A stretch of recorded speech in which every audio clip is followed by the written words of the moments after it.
কেউ ভাবতেও পারেননি যে শেখ হাসিনা সবাইকে ফেলে দিয়ে এভাবে তিনি চলে যাবেন। যদি তিনি নিজেও অনেকবার বলেছেন শেখ হাসিনা পালায় না।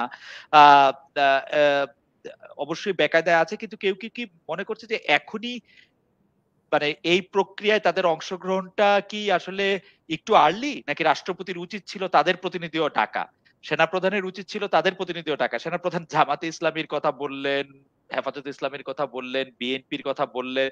কিন্তু জোনায়েদ সাকি থাকলেন সেখানে, কিন্তু আওয়ামী লীগ থাকলো না। মানে ব্যাপারটা আরেকটু যদি বলতেন, মানে এটা কি একটা ভুল হয়েছে? এটা কি মানে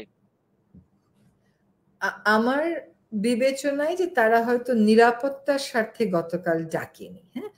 কারণ কোনো আওয়ামী লীগের নেতার পক্ষে, মুখ চেনা নেতার পক্ষে এই মুহূর্তে আসলে রাস্তায় চলাচল করে এক জায়গা থেকে আরেক জায়গায় যাওয়াটা কষ্টকর হয়ে গেছে। এটা দুঃখজনক, এটা অনভিপ্রেত, কিন্তু এটা হয়ে গেছে এবং এটা বেশ বড় ভাগটি তাদের কাজের কারণেই হয়েছে।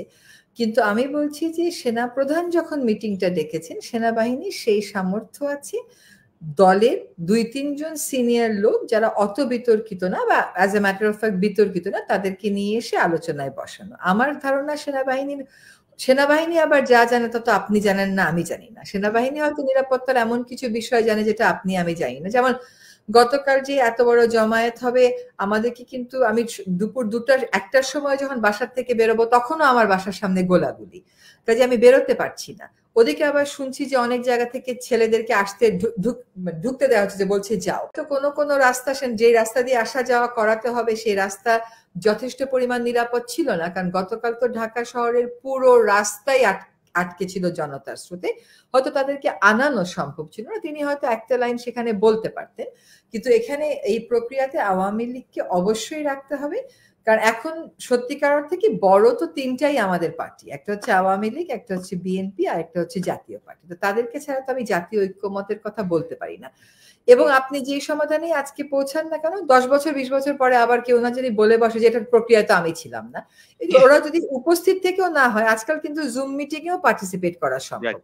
ওরা জুমে পার্টিসিপেট, গতকাল হয়তো ইট ওয়াজ টু আর্লি, কারণ ওদেরও হুম, তো একটা ইমোশনাল, মানে হুম, আবেগের একটা অন্যরকম অবস্থা ছিল। কিন্তু এর পরবর্তীতে যখন আলোচনা হবে তারা জুম মিটিং এ অংশগ্রহণ করবে, তারা লিখিত দেবে। কিন্তু আওয়ামী লীগের তো এখন সভানেত্রী, এখনো তো আমাদের সাবেক প্রধানমন্ত্রী আছেন।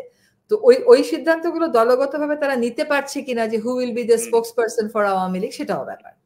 যখন দলগুলো 2/3 3/4 মেজরিটি পাওয়া শুরু করলো, তখন তারা ক্ষমতাটা যে কত মধুর এটা বুঝে গেল। তখন তারা ক্ষমতাটাকে একদম দায়িত্ব মনে করলো না, এবং তারা চিন্তা করলো যে আমি এসছি ক্ষমতায়, এখন যদি আমি এই সিস্টেমটাকে আমার কুক্ষিগত করে ফেলতে পারি তাহলে আমাকে আর ঠেকায় কে, হ্যাঁ?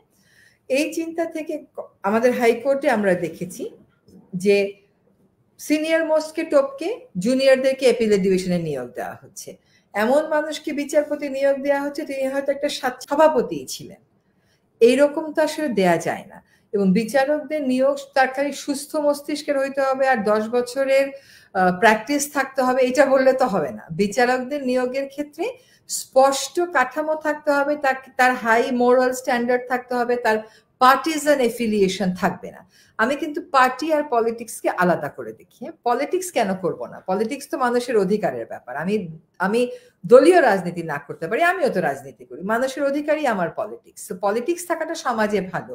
আজকে পলিটিক্স ছিল বলে এই যে বাচ্চাগুলো, ছেলেগুলো আন্দোলন করলো, ছেলে মেয়েগুলো, এই শিক্ষার্থীদের যে অধিকার ভিত্তিক একটা পলিটিক্স তাদের ভিতরে আছে, সেটা আওয়ামী লীগও না, বিএনপিও না, জামাতও না, জাতীয় পার্টি না, তাদের অধিকার ভিত্তিক। এটা তো একটা রাজনীতি। এই রাজনীতি করে বলেই, এবং তারা স্বচ্ছ ছিল এবং দলীয় দাসখত দেয়া ছিল না বলেই তারা সফল হতে পেরেছে, কারণ তাদের কোনো পিছু টান ছিল না।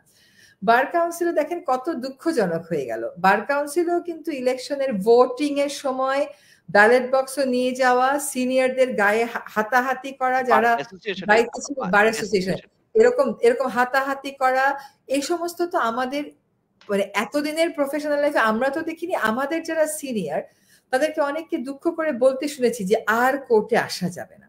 আপনি বেইলের কথা বলেন, আপনি যদি বিএনপির হন আপনার বেইল নিয়ে কষ্ট, আপনি যদি আওয়ামী লীগ হন আপনার বেইল ইজি। এটা কিন্তু আমি আওয়ামী লীগকে খালি বলবো না, এই প্রক্রিয়া বিএনপিও করেছে। তারা অল্প সময়ের জন্য ছিল, তারা অল্প করেছে, আর বিএনপি অত ধূর্ত ছিল না, হ্যাঁ। আর আওয়ামী লীগ জেনেছে যে সে থাকবেই ক্ষমতাতে, যেহেতু সে থাকবেই, তাকে যা যা করার সে করবে এবং কে তাকে প্রশ্ন করবে, এটা করে গেছে। ইন দ্য প্রসেস আমাদের বার অ্যাসোসিয়েশন গুলোর ইলেকশন, ওইখানে আমাদের গ্রহণযোগ্য নেতৃত্ব নেই। আমাদের জাতীয় একটা ঐক্যের বিষয়। আমরা এই যে গুলি করা যাবে না এবং ৬ সমন্বয়কের মুক্তি, সেখানেও দেখেন যারা এটার পক্ষে গেছে তাদের বিরুদ্ধে কোর্টের মধ্যে হইচই করে এরা রাজাকার, এরা বিরোধী দলের রাজনীতি করে। তো বিরোধী দলের রাজনীতি করলে কি আমরা নিষিদ্ধ নাকি এই দেশে? আমরা বিরোধী দলের রাজনীতি করতে পারবো না? আর কোর্টের মধ্যে কিসের রাজাকার আর কিসের রাজাকার না, এই যে এই রাজনীতিগুলো উকিলদের মধ্যে ঢুকে গেছে। আপনি যদি দেখেন অ্যাটর্নি জেনারেল অফিস কি ধরনের মন্তব্য করেছে এই মামলাকে, খুবই দুঃখজনক। এবং এই বিচারপতি নিয়োগ, আপনি আজকের ক্রাইসিসে প্রধান উপদেষ্টা খুঁজে পাওয়া যাইতেছে না। আমি অন্য সময় বলে ফেলি আচ্ছা সেনা প্রধান হতে পারে কিংবা প্রধান বিচারপতি হতে পারে, আমি এবার এই কথাটা বলতে পারতেছি না। কি চরম অসহায়ত্ব! প্রত্যেকটা ইনস্টিটিউশন যখন আপনি আপনার পকেটে ঢুকিয়ে ফেলেন তখন এরকম অসহায়ত্ব জাতিকে ফেস করতে হয়। এটা খুবই দুঃখের। কিন্তু বার অ্যাসোসিয়েশনে রাজনীতি থাকবে না এটা তো কোনো কথা না, সবসময়ই ছিল। কিন্তু জাতীয় ঐক্যের জায়গাটা আমাকে দলকানা হইতে হবে কেন? এক একটা ইলেকশনে কি পরিমাণ টাকা যে বারের লোকেরা খরচ করে, কেন তার রিটার্ন?